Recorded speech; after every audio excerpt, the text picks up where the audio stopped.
Right-Ho Jeeves by P.G. Wodehouse, Chapter 9, Part 2. And presently I was sauntering towards the drawing-room with me good old Jay nestling snugly abaft the shoulder blades. And Dahlia was in the drawing-room. She glanced up at my entrance. "Hello, eyesore," she said. "What do you think you're made up as?" I did not get the purport.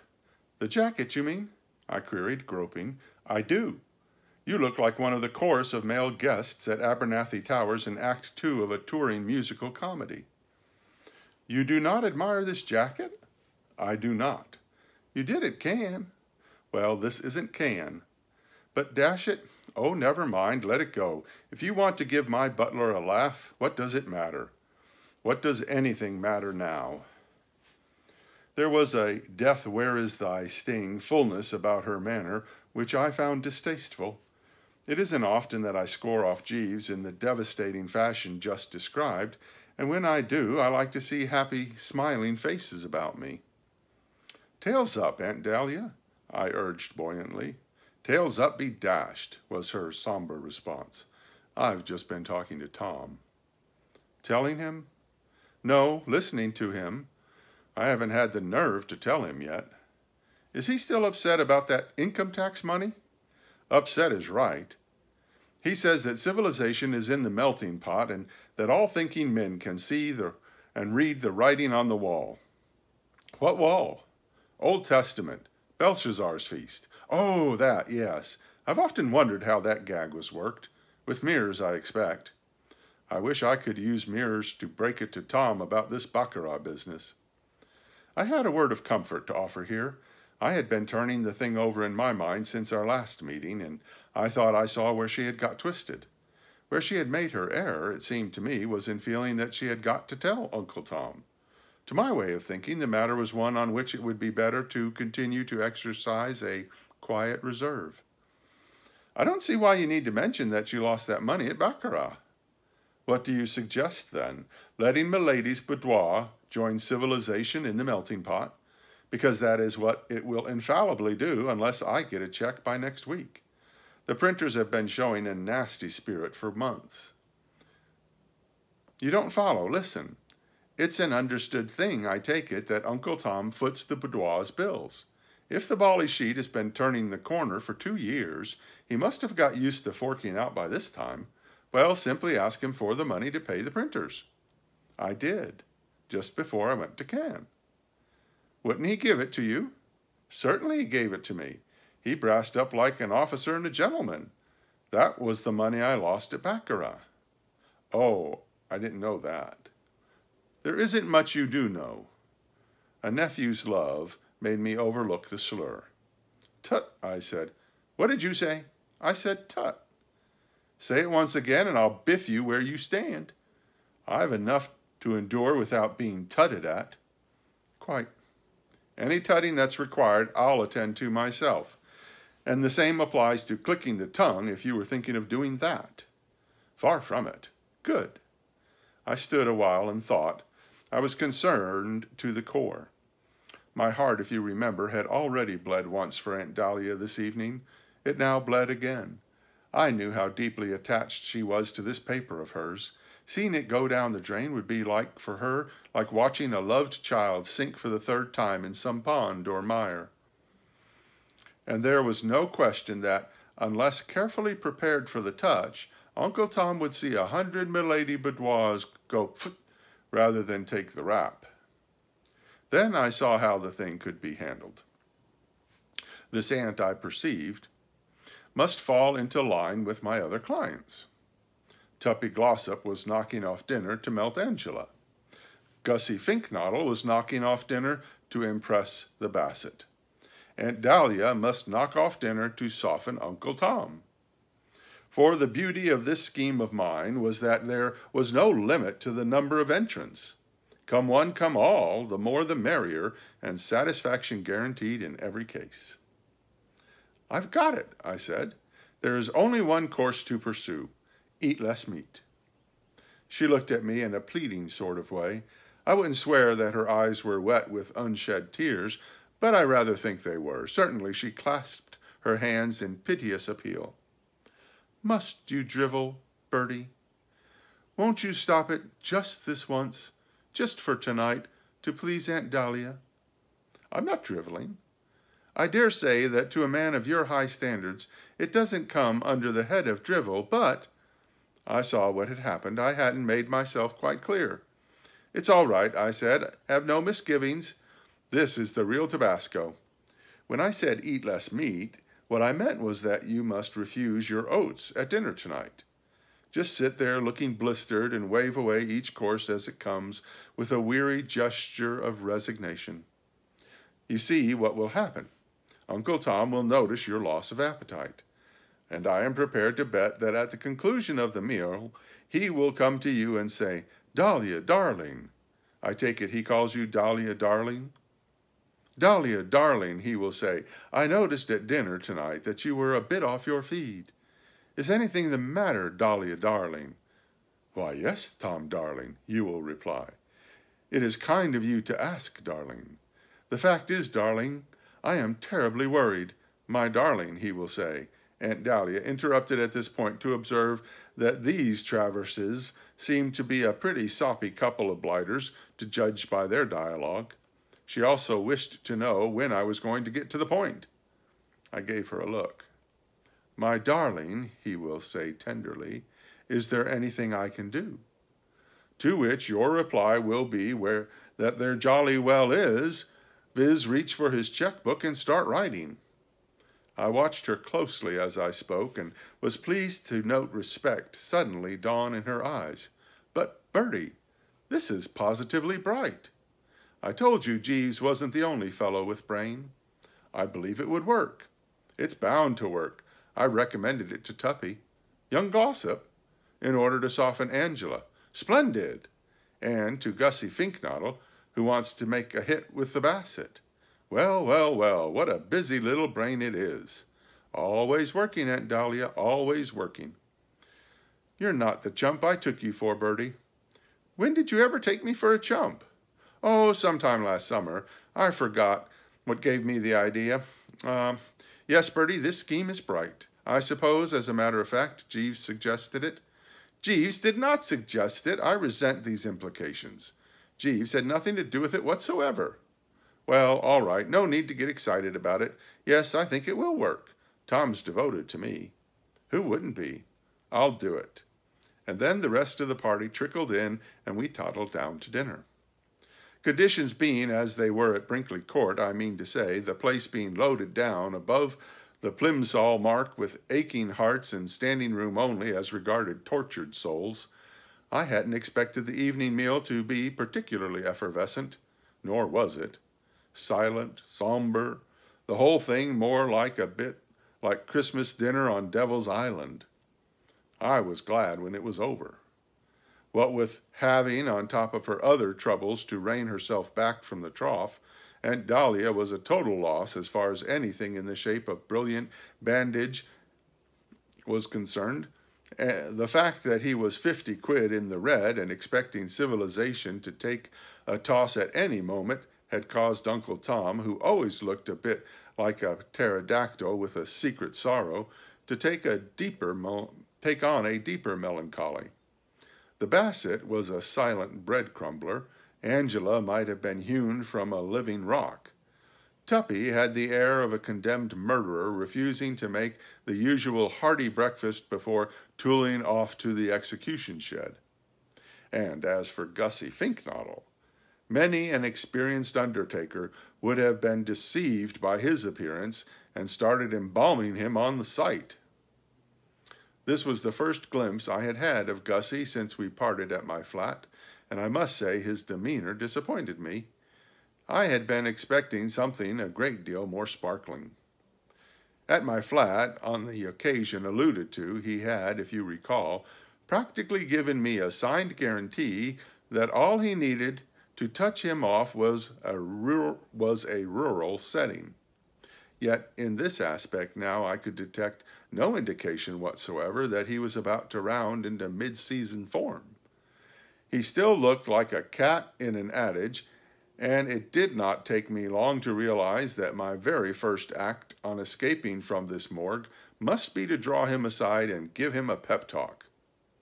If ever a chap wanted the clarion note, it looked as if it was this Finknottle.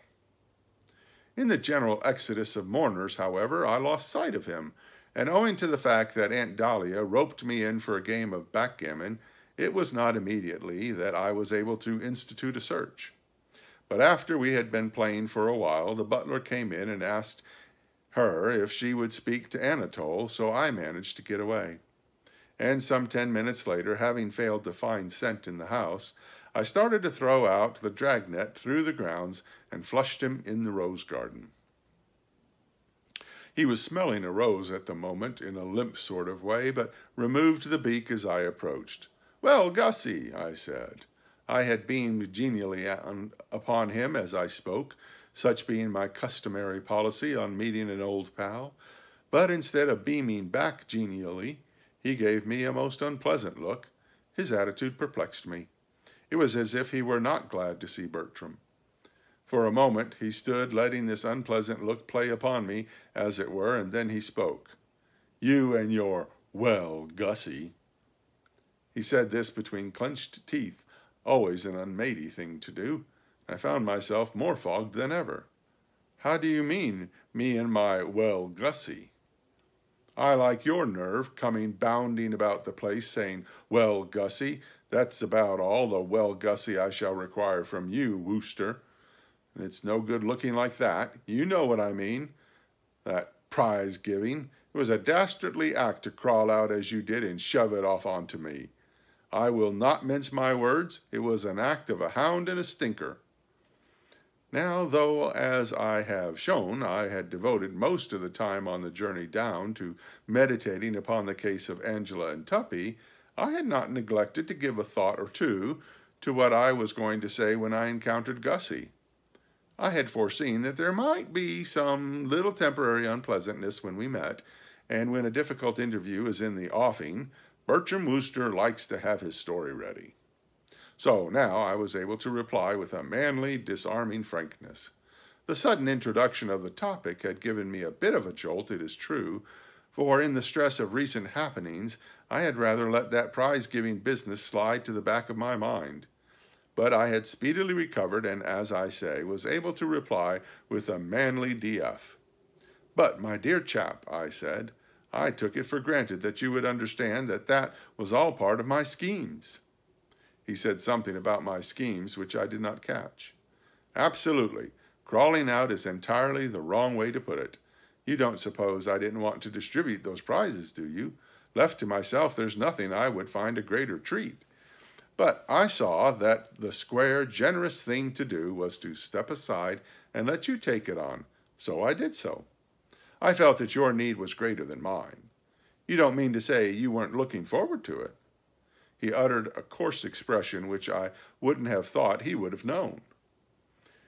"It just shows that you can bury yourself in the country and still somehow acquire a vocabulary. No doubt one picks up things from the neighbors, the vicar, the local doctor, the man who brings the milk, and so on. But dash it, I said, can't you see what this is going to do for you? It will send your stock up with a jump. There you will be, up on that platform, a romantic, impressive figure, the star of the whole proceedings, the, what do you call it, of all eyes. Madeline Bassett will be all over you. She will see you in a totally new light." "She will she? Certainly she will.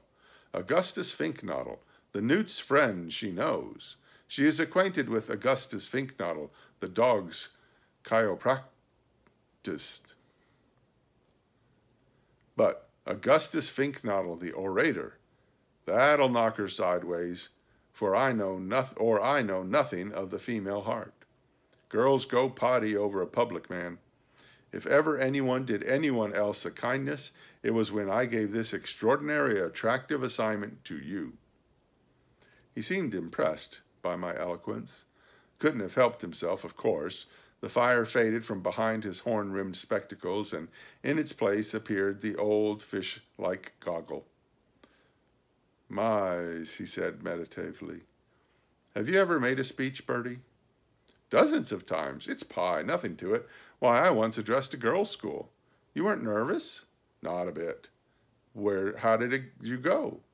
They hung on my lips. I held them in the hollow of my hand. They didn't throw eggs or anything? Not a thing. He expelled a deep breath and for a space stood staring in silence at a passing slug. Well, he said at length, it may be all right. Possibly I am letting the thing prey on my mind too much. I may be wrong in supposing it the fate that is worse than death. But I'll tell you this much. The prospect of that prize giving on the 31st of this month has been turning my existence into a nightmare. I haven't been able to sleep or to think or eat. By the way, that reminds me, you never explained that cipher telegram about the sausages and ham. It wasn't a cipher telegram. I wanted you to go light on the food so that she would realize you were in love. He laughed hollowly. I see. Well, I've been doing that all right. Yes, I was noticing at dinner. Splendid. I don't see what's splendid about it. It's not going to get me anywhere. I shall never be able to ask her to marry me. I couldn't find nerve to do that if I lived on wafer biscuits for the rest of my life. But dash it, Gussie, in these romantic surroundings, I should have thought the whispering trees alone. I don't care what you have thought. I can't do it. Oh, come, I can't. She seems so aloof, so remote. She doesn't. Yes, she does, especially when you see her sideways. Have you seen her sideways, Bertie? That cold, pure profile? It just takes all the heart out of one. It doesn't. I tell you it does. I catch sight of it, and the words freeze on my lips. He spoke with a sort of dull despair, and so manifest was his lack of ginger and the spirit that wins to success that for an instant, I confess, I felt a bit stymied. It seemed hopeless to go on trying to steam up such a human jellyfish. Then I saw the way. With that extraordinary quickness of mine, I realized exactly what must be done if this Finknoddle was to be enabled to push his nose past the judge's box. She must be softened up, I said. By what? Softened up, sweetened, worked on. Preliminary spade work must be put in. Here, Gussie, is the procedure I propose to adopt. I shall now return to the house and lug this basset out for a stroll. I shall talk to her of hearts that yearn, intimating that there is one actually on the premises. I shall pitch it strong, sparing no effort. You, meanwhile, will lurk on the outskirts, and in about a quarter of an hour you will come along and carry on from there. By that time, her motions having been stirred, you ought to be able to do the rest on your head. It will be like leaping onto a moving bus. I remember when I was a kid at school having to learn a poem of sorts about a fellow, Pig something, a sculptor he would have been no doubt, who made a statue of a girl.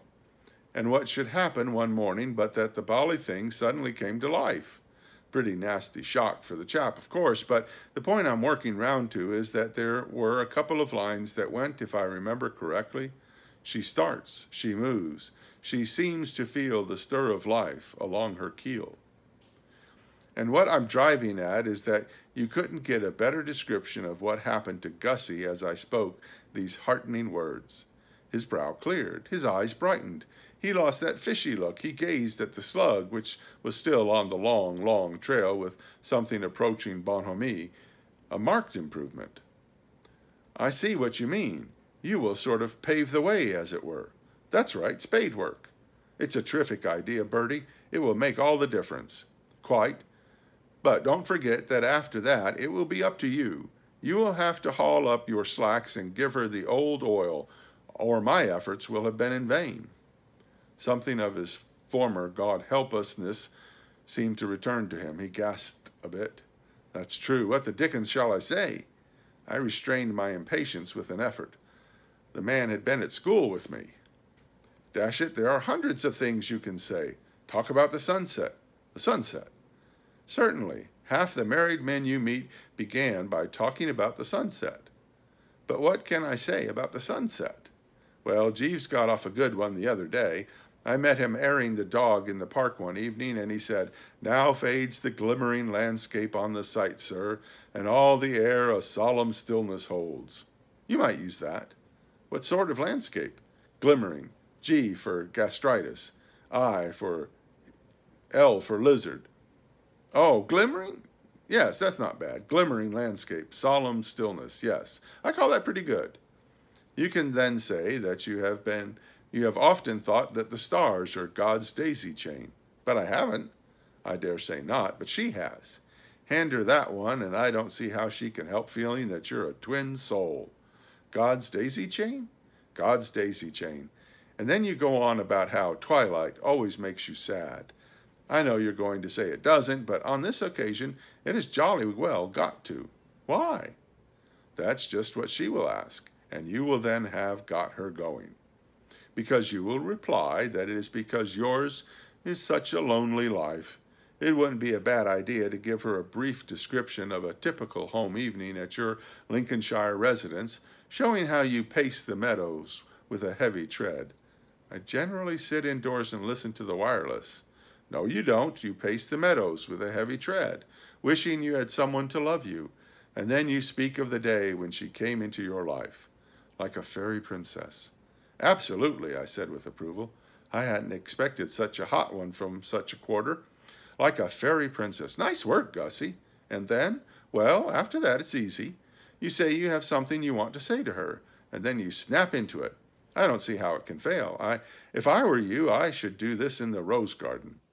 It is well established that there is no sounder move than to steer the adored object into the rose garden in the gloaming. And you had better have a couple of quick ones first.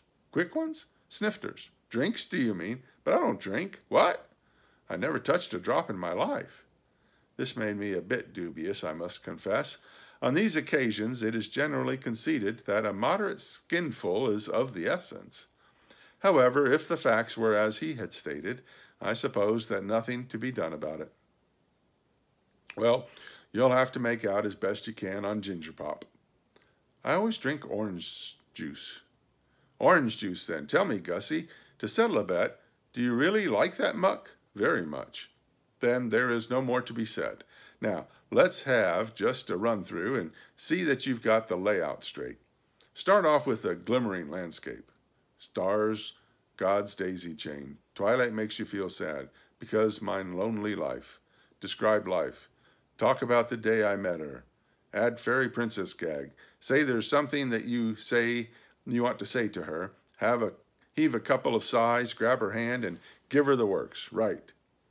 And confident that he had grasped the scenario and that everything might now be expected to proceed through the proper channels, I picked up the feed and hastened back to the house. It was not until I had reached the drawing room and was enabled to take a square look at the Bassett that I found the debonair gaiety with which I had embarked on this affair beginning to wane a trifle. Beholding her at close range like this, I suddenly became cognizant of what I was in for.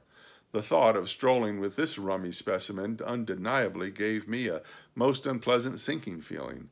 I could not but remember how often, when in her company at Cannes, I had gazed dumbly at her, wishing that some kindly motorist in a racing car would ease the situation by coming along and ramming her amidships.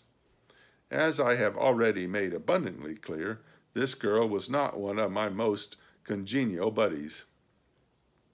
However, a Wooster's word is his bond. Woosters may quail, but they do not edge out. Only the keenest ear could have detected the tremor in the voice as I asked her if she would care to come out for half an hour. Lovely evening, I said. Yes, lovely, isn't it? Lovely. Reminds me of Cannes. How lovely the evenings were there. Lovely, I said. Lovely, said the Bassett. Lovely, I agreed. That completed the weather and news bulletin from the French Riviera. Another minute, and we were out in the great open spaces, she cooing a bit about the scenery and self-replying, oh, rather quite, and wondering how best to approach the matter in hand. End of chapter 9.